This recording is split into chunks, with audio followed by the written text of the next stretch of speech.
up, y'all? It's Lisa from daynaaugustnails. Welcome back to the channel. I have a set for you guys, and a spring set at that. This is my client, and we've already got her tips on and everything, and I've already prepped, okay? Done all the things. Primer, cuticle care, all the things. Dehydrator, young nails, swipe, all the things. And I'm going in with, I think this is Burano's base coat, and I'm going to cure this at 30 seconds. Because we are going in with a bit of builder gel, y'all. Builder gel.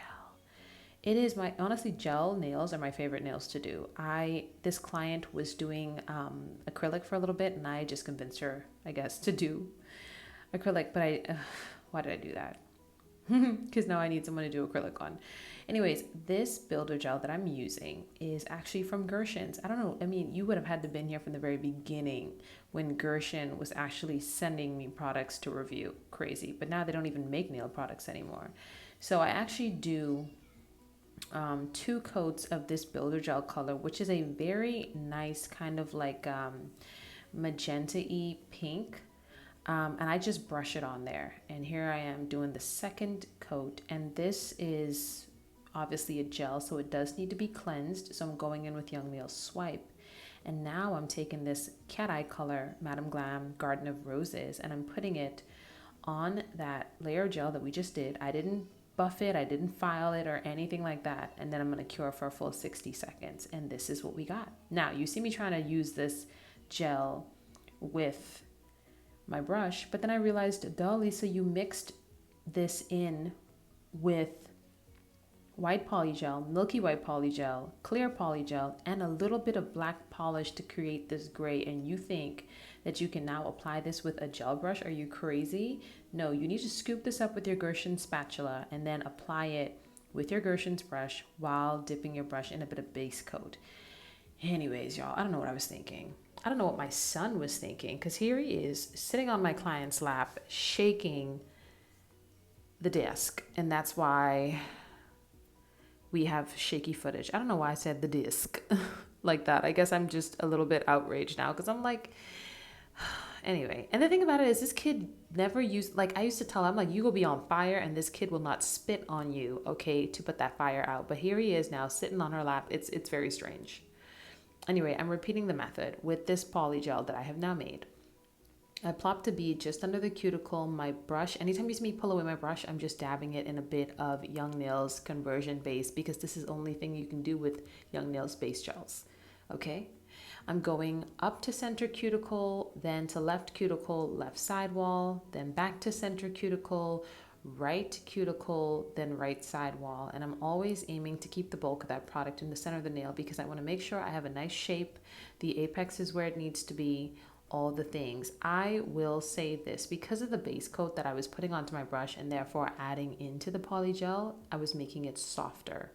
So be careful of that. I have not yet found a slip solution that works with polygel that I like, and hence why I use the Young Nails base coat, because I think that's what it's great for. And as you can see, I'm creating a blend, bit of a blend.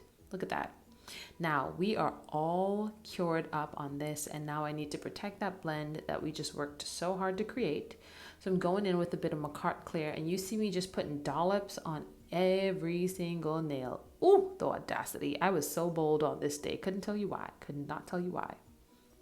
But now I'm using the clear to capsulate this blend. Sorry for the fuzzy footage there. And I do give this a full cure, and I filed off camera. I've done the things, and now we're coming back in with Burano's base coat again. Yes, this is Burano's base coat, and I give it a full cure. These are all the decals that I'm going to use. Okay, rhyme to my madness. Okay, you're going to see why right now.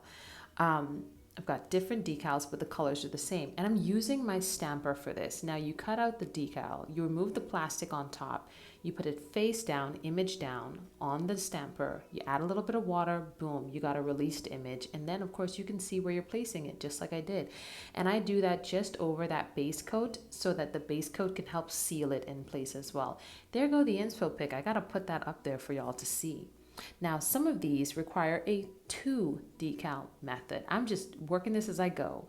I wanted some of these to look like they were literally attached to the stem in a sort of way, and that required 2 decals. Now, you see this right here, what's happening? This is covered in water and therefore it refuses to transfer. So I had to wipe away the water from the nail.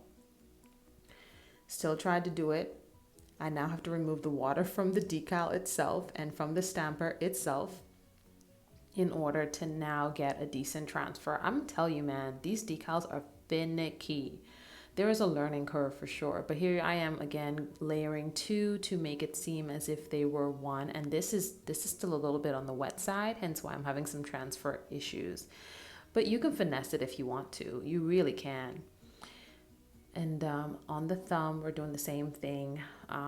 Yep, transferring. Now, listen to me. I'm going to top coat this and I'm going to let you know right now. Disappointingly, I forgot to get a video of the finished look and pictures, so my client had to send me some photos. So don't be too disappointed. We have an image of the finished product at the end.